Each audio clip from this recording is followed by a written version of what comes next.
bersama aku di dalam doa, di dalam doa. Bapak, Ibu, Saudara-saudari, sahabat-sahabat doa kekuatanku. Jumpa lagi bersama kami dalam Doa Kekuatanku channel. Hari ini Jumat 4 Februari 2022.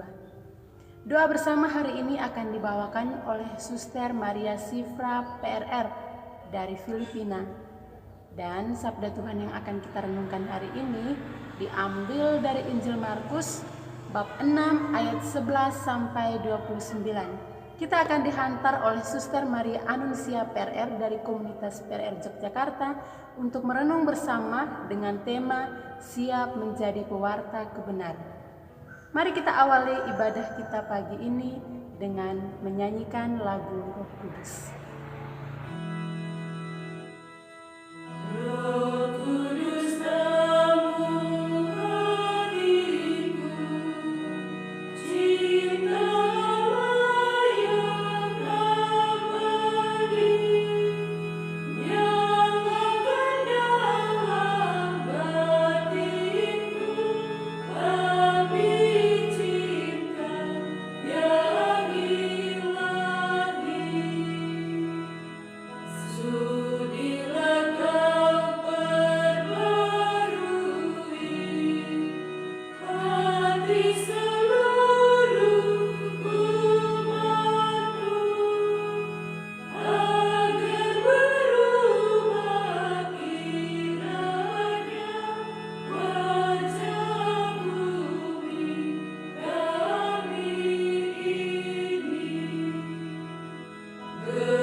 Dalam nama Bapa dan Putra dan Roh Kudus. Amin. Ya Allah Bapa yang Maha Kuasa, syukur dan pujian bagimu atas kasih setia dan cintamu yang terus-menerus mengalir dalam hidup kami. Dengan rendah hati kami mohon, utuslah Roh Kudus-Mu untuk memenuhi hati dan pikiran kami, agar kami mampu mengerti setiap firman-Mu yang akan kami dengarkan dan kami renungkan pada kesempatan ini. Kami percaya, dengan kekuatan Roh Kudus-Mu, kami selalu berada dalam semangat sabda-Mu yang kami resapkan, dan kami percaya pula kuasa sabda-Mu akan terus merasuki hati dan pikiran kami. Dalam Dikau yang kami puji dan kami muliakan, bersama Yesus Kristus Tuhan dan Juru Selamat kami persembahkan doa dan pengharapan kami kepadamu. Amin. Semoga Tuhan beserta kita, sekarang dan selama-lamanya. Inilah Injil Tuhan kita Yesus Kristus menurut Santo Markus bab 6 ayat 14 sampai dengan ayat 29. Yohanes Pembaptis dibunuh. Raja Herodes juga mendengar tentang Yesus, sebab namanya sudah terkenal dan orang mengatakan Yohanes Pembaptis sudah bangkit dari antara orang mati, dan itulah sebabnya kuasa-kuasa itu bekerja di dalam dia. Yang lain mengatakan dia itu Elia. Yang lain lagi mengatakan dia itu seorang nabi, sama seperti nabi-nabi yang dahulu. Waktu Herodes mendengar hal itu, ia berkata, "Bukan, dia itu Yohanes yang sudah kupenggal kepalanya dan yang bangkit lagi." Sebab memang Herodeslah yang menyuruh orang menangkap Yohanes dan membelenggunya di penjara berhubung dengan peristiwa Herodias, istri Filipus saudaranya, karena Herodes telah mengambilnya sebagai istri. Karena Yohanes pernah menegur Herodes, "Tidak halal engkau mengambil istri saudaramu." Karena itu, Herodias menaruh dendam pada Yohanes dan bermaksud untuk membunuh dia, tetapi tidak dapat, sebab Herodes segan akan Yohanes, karena ia tahu bahwa Yohanes adalah orang yang benar dan suci, jadi ia melindunginya. Tetapi apabila ia mendengarkan Yohanes, hatinya selalu terombang-ambing, namun ia merasa senang juga untuk mendengarkan dia. Akhirnya tiba juga kesempatan yang baik bagi Herodias ketika Herodes pada hari ulang tahunnya mengadakan perjamuan untuk pembesar-pembesarnya, perwira-perwiranya, dan orang-orang terkemuka di Galilea. Pada waktu itu, anak perempuan Herodias tampil lalu menari, dan ia menyatakan ia menyukakan hati Herodes dan tamu-tamunya. Raja berkata kepada gadis itu, "Minta daripadaku apa saja yang kau ingini, maka akan kuberikan kepadamu." Lalu bersumpah kepadanya, "Apa saja yang kau minta akan kuberikan kepadamu, sekalipun setengah dari kerajaanku." Anak itu pergi dan menanyakan kepada ibunya, "Apa yang harus kuminta?" Jawab ibunya kepada anak itu, "Kepala Yohanes Pembaptis." Maka cepat-cepat ia pergi kepada raja dan meminta, "Aku mau supaya sekarang juga engkau berikan kepadaku kepala Yohanes Pembaptis dan di dalam sebuah tilam." Lalu sangat sedihlah hati raja, tetapi karena sumpahnya dan karena tamu-tamunya, ia tidak mau menolaknya. Raja segera menyuruh seorang pengawal dengan perintah supaya mengambil kepala Yohanes. Orang itu pergi dan memenggal kepala Yohanes di penjara. Ia membawa kepala itu di sebuah talam dan memberikannya kepada gadis itu, dan gadis itu pun memberikannya kepada ibunya. Ketika murid-murid Yohanes mendengar hal itu, mereka datang dan mengambil mayatnya, lalu membaringkannya dalam kuburan. Demikianlah sabda Tuhan. Terpujilah Kristus. Siap sedia menjadi pewarta kebenaran. Bapak, Ibu, dan para sahabatku yang terkasih di dalam Kristus Tuhan, itulah tema permenungan kita pada hari ini. Siap sedia menjadi pewarta kebenaran. Seorang tokoh pejuang kemanusiaan bernama Sokogi pernah berkata, "Umumnya orang tidak suka mendengar kebenaran, karena kebenaran itu seringkali menyakitkan. Kalimat bijak yang tidak hanya diucapkan tanpa bukti, tetapi diperlihatkan oleh Sokogi selama ia menjadi pejuang kemanusiaan." Perkataan ini mengingatkan kita pada bacaan yang baru saja kita dengarkan tadi, yakni mengenai Herodes ketika mendengar teguran dari Yohanes Pembaptis. Sebagai raja yang memiliki wewenang, kuasa, dan wibawa besar, Herodes merasa terusik ketika Yohanes Pembaptis menegurnya. Sebagai utusan Allah, Yohanes Pembaptis tanpa ragu menegur Herodes yang memperistri Herodias, istri Filipus, saudaranya sendiri. Sebenarnya Herodes ingin membunuh Yohanes karena sakit hati, tetapi pada waktu itu ia tidak punya nyali untuk melakukannya, karena saat itu nama Yohanes Pembaptis cukup terkenal sebagai seorang nabi yang diurapi Allah.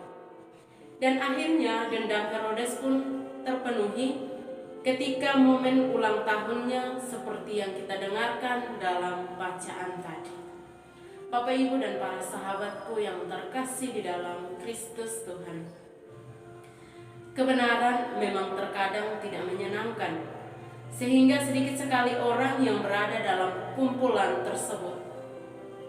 Namun, orang yang membuka dirinya terhadap kebenaran dan menerima yang paling menyakitkan sekalipun, maka cepat atau lambat akan terbukti bahwa ia berada di tempat yang benar. Bagi orang percaya, hidup dalam kebenaran menjadikan kita orang-orang yang berbahagia, meski harus berhadapan dengan sekian banyak resiko dari kebenaran yang kita pertahankan. Kita boleh berefleksi dalam diri kita masing-masing. Seberapa siapkah kita menerima kebenaran? Masihkah kita memilih kebenaran ketika hal itu terasa menyakitkan dalam hidup kita? Bapak, Ibu, para sahabatku yang terkasih dalam Kristus Tuhan, menjadi pengikut Kristus sejati berarti siap menjadi pemberita kebenaran di tengah situasi yang penuh penyimpangan. Namun, kita pun disadarkan bahwa menjadi pemberita kebenaran ada harga yang harus kita bayar. Bukan saja dengan uang, tetapi pengorbanan tenaga, pikiran, perasaan, dan bahkan seluruh fokus kita. Ya, berdiri teguh dalam kebenaran, kita mungkin tidak sampai kehilangan nyawa, tetapi kehilangan kesempatan, kehilangan rasa keadilan, dan sebagainya. Dan disinilah keputusan kita diuji. Apakah kita siap berdiri di atas kebenaran dengan segala resikonya, ataukah kita akan ikut berlaku sebagai penyimpang demi suatu hidup yang aman? Selanjutnya menjadi proses dan keputusan dari diri kita masing-masing. Tuhan memberkati kita. Amin. Setelah kita disegarkan oleh sapaan sabda Tuhan, mari kita menyampaikan doa-doa permohonan kita. Allah kita adalah Allah yang penuh kasih, Allah yang siap mendengarkan dan mengabulkan setiap jeritan hati kita. Dengan penuh rasa syukur dan dengan kerendahan hati, mari kita menyampaikan permohonan-permohonan kita. Ya Bapa, kami berdoa, mohon berkat-Mu untuk segala kegiatan dan usaha kami hari ini. Bimbinglah dan sertailah kami, agar semua yang kami lakukan boleh berjalan dengan baik sesuai dengan kehendak-Mu. Marilah kita mohon, kabulkanlah doa kami ya Tuhan. Ya Bapa, kami berdoa bagi keluarga-keluarga yang sedang mengalami kesulitan dan masalah hidup yang rumit. Mereka yang meminta doa dari kami dan yang sudah kami janjikan doa. Hadirlah membimbing dan menolong mereka. Tambahkanlah kekuatan-Mu kepada mereka. Semoga mereka tidak lari daripada-Mu, tetapi semakin mendekatkan diri pada Engkau. Tunjukkanlah kasih-Mu kepada setiap permasalahan hidup yang mereka hadapi. Biarlah kemuliaan-Mu diagungkan dalam setiap persoalan yang diselesaikan dalam nama-Mu. Marilah kita mohon, kabulkanlah doa kami ya Tuhan. Ya Bapa, kami berdoa untuk mereka yang sedang sakit. Jamalah setiap anggota tubuh yang sakit. Letakkanlah kuasa kesembuhan-Mu. Kami percaya Bapa, Engkau tidak akan meninggalkan orang-orang yang selalu berharap pada-Mu. Marilah kita mohon, kabulkanlah doa kami ya Tuhan. Ya Bapa, kami berdoa untuk mereka yang sedang dalam perjalanan, mereka yang mencari pekerjaan, mereka yang kehilangan lapangan pekerjaan. Kuatkanlah pengharapan mereka akan kuasa dan keajaiban-Mu. Sadarkanlah mereka bahwa setiap pencarian dalam nama-Mu pasti mereka dapatkan. Marilah kita mohon, kabulkanlah doa kami, ya Tuhan. Akhirnya, ya Bapa, kami persembahkan diri kami sendiri dan kaum keluarga kami.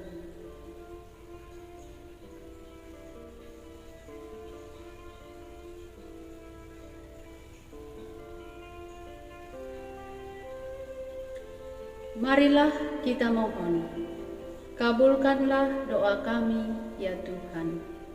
Ya Bapa, kami ingin menyatukan doa-doa dan pengharapan kami dengan doa agung Kristus sendiri.